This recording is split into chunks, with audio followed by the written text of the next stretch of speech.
नमस्कार दोस्तों, मैं अनंत कुमार ज्योग्राफी का 10वां एपिसोड आज आप लोगों के सामने लेकर आया हूं। और नदियों की चर्चा करते हुए इसके पहले हमने एक वीडियो दिया गंगा के बारे में संक्षिप्त जानकारी, बहुत अति महत्वपूर्ण क्वेश्चनों के साथ। और इसके पहले जलधाराओं की बात चर्चा कर चुके हैं। और अब हम एक महत्वपूर्ण नदी ब्रह्मपुत्र के बारे में निकाल रहे हैं। दोस्तों, बहुत सारा क्वेश्चन निकलता है ब्रह्मपुत्र से, और इस ब्रह्मपुत्र को समझने के लिए आपको एक छोटी सी ग्राफ को देखना होगा और उसी तरह से सुनकर देखना और बनाना भी होगा, जिससे कि आप लाभान्वित हो जाए। आते हैं, देखिए, जैसे हम लोग नाम तो सुने हैं ब्रह्मपुत्र। क्वेश्चन आता है ब्रह्मपुत्र कहां से निकलता है? तो दोस्तों, ब्रह्मपुत्र निकलता है तिब्बत से, तिब्बत के मानसरोवर पर्वत से।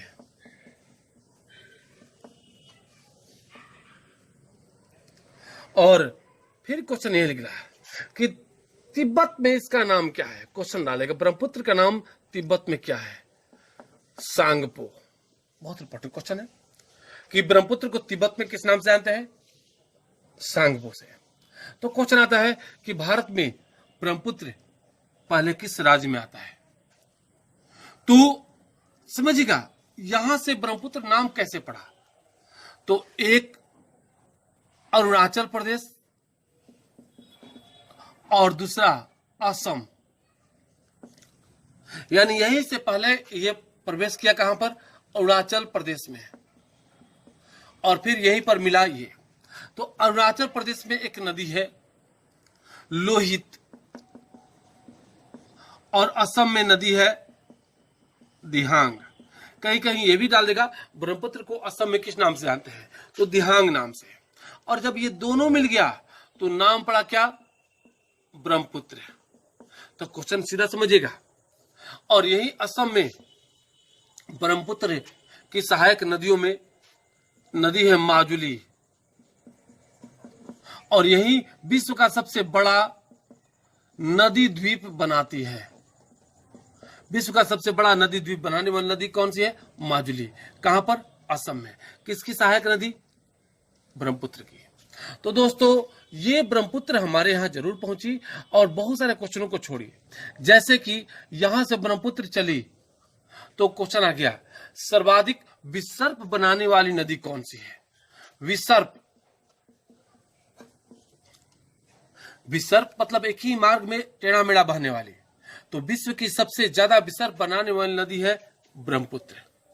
और यही ब्रह्मपुत्र तिब्बत में नामचा बरवा पर्वत, नामचा बरवा पर्वत, और यही सिक्किम, यानी सीधा समझिएगा तिब्बत और सिक्किम के बीच नामचा बरवा पर्वत से ये सबसे तीखा मोड़ लेती है। क्वेश्चन फिर डालता है विश्व में सबसे तीखा मोड़ बनाने वाली नदी कौन सी है? ब्रह्मपुत्र। यानी सर्वाधिक विसर्प बनाने वाली नदी कौन? ब्रह्मपुत्र। सर्वाधिक तीखा मोड़ बनाने वाली नदी कौन? ब्रह्मपुत्र। तीखा मोड़ कहां से बनाती है? नामचा बरवा पर्वत से। नामचा बरवा पर्वत कहां है? तो नामचा बरवा पर्वत तिब्बत और सिक्किम के बीच में है। और यहीं से क्वेश्चन निकला कि लोहित और दिहांग नदियों के मिलन स्थल पर क्या बना? ब्रह्मपुत्र। तो यहां से सीधा क्वेश्चन ये निकलते हुए आ गया यहां पर, और ये पहुंचा पश्चिम बंगाल में। पश्चिम बंगाल में ये नदी किससे मिली? तो गंगा से। गंगा और ब्रह्मपुत्र के मिलन स्थल को क्या कहते हैं? पद्मा। और ये जब दोनों मिलकर बहने लगी तो इसकी संयुक्त धारा को क्या कहते हैं? मेघना। क्वेश्चन आ गया क्या है मेघना? क्या है? तो संयुक्त धारा है। और ये पहुंची कहां पर? बांग्लादेश में। बांग्लादेश में। तो बांग्लादेश में गंगा का नाम क्या है? पद्मा। और ब्रह्मपुत्र का नाम क्या है? जमुना। यमुना नहीं, जमुना। तो इस तरह से कई नामों से जाना गया ब्रह्मपुत्र। और भारत में प्रवाहित होने वाली सबसे छोटी नदी है।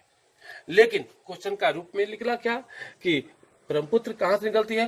तिब्बत से। तिब्बत में नाम क्या है? सांगपो। भारत में यह पहले किस राज्य में आती है? अरुणाचल प्रदेश में, और फिर असम में। तो असम और अरुणाचल प्रदेश में किन दो नदियों का मिलन है? तो लोहित और दिहांग। और यही से क्वेश्चन यहाँ निकला कि इसकी सबसे छोटी सहायक नदी कौन सी है? तो जो है ना, धनश्री, रूपश्री, मानश्री, बहुत सारा जो है ना इस पर क्वेश्चन निकलता है। तो इन सब सहायक नदियों को लेकर बहती है। और यहीं पर असम में माजुली नदी द्वीप, जो ब्रह्मपुत्र के द्वारा ही बनाई जाती है, विश्व का सबसे बड़ा नदी द्वीप। विश्व में सबसे ज्यादा विसर्ग बनाने वाली नदी ब्रह्मपुत्र है।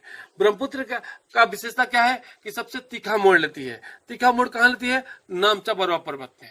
और इस तरह से ये पश्चिम बंगाल में पहुंच गई। तो क्वेश्चन यहाँ से सीधा निकल गया। अब हम लोग आते हैं इस नक्शे को। देखा जाए दोस्तों, यही मेरा है नेपाल और यही देखिए तिब्बत। तो दोस्तों यहां से सीधा कहानी आपका निकला, ये देखिए ब्रह्मपुत्र, और यहीं से ये ब्रह्मपुत्र अरुणाचल प्रदेश में प्रवेश की। अरुणाचल प्रदेश में ये लोहित नदी से मिली और फिर यहां से आकर असम में दिहांग नदी से मिली। तो लोहित और दिहांग नदियों के मिलन पर बन गई क्या?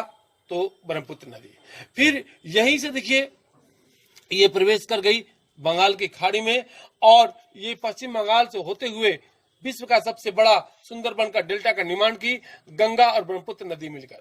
फिर ये जो है ना बांग्लादेश में पहुंची। बांग्लादेश में इसका नाम है जमुना और गंगा का नाम है पद्मा। तो विश्व का सबसे ज्यादा विसर्ग बनाने वाली नदी कौन? तो ब्रह्मपुत्र नदी।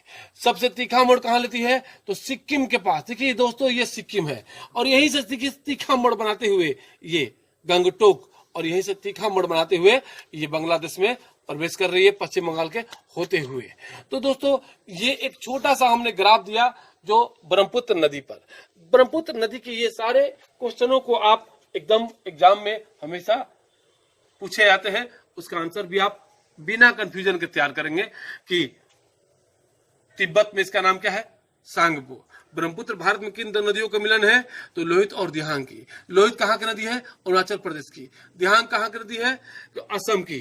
और सर्वाधिक विसर्ग बनाने वाली नदी विश्व में ये। तो इस तरह से माजुली नदी द्वीप की विशेषता क्या है? तो ये ब्रह्मपुत्र के द्वारा बनाई जाने वाली विश्व का सबसे बड़ा नदी द्वीप है, और सबसे ज्यादा तीखा मोड़ कहाँ लेती है? नामचा बरवा पर्वत पे। ये कहाँ है? सिक्किम में, जैसा कि अभी आपको नक्शा पर हमने दिखाया। फिर यही पश्चिम बंगाल में किस नदी से मिली? तो गंगा से। गंगा और ब्रह्मपुत्र के मिलन को क्या कहते हैं? पद्मा। और दोनों के संयुक्त धारा क्या कहते हैं? मेघना। तो इस तरह से बांग्लादेश में पहुंच गई। बांग्लादेश में इसका नाम क्या है? तो गंगा का नाम पद्मा और ब्रह्मपुत्र का नाम जमुना। तो इस तरह से मैं अगला एक जबरदस्त वीडियो सिंधु नदी पर देने जा रहा हूं। बस इसके बाद एक और वीडियो आपको देंगे, और छोटे छोटे नदियों पर बहुत सारे अच्छे अच्छे क्वेश्चन निकालकर देते रहूंगा। बस मेरे चैनल को लाइक और सब्सक्राइब करते रहें, बेल आइकन को दबाते रहें, ताकि नए नए वीडियो आने का संकेत आपको मिलते रहे। वीडियो अच्छा लगे अधिक से अधिक लोगों को शेयर करें, ताकि वो इससे लाभान्वित हो और हमें भी आपका प्यार और मनोबल बढ़ाने का मौका मिलते रहे। धन्यवाद।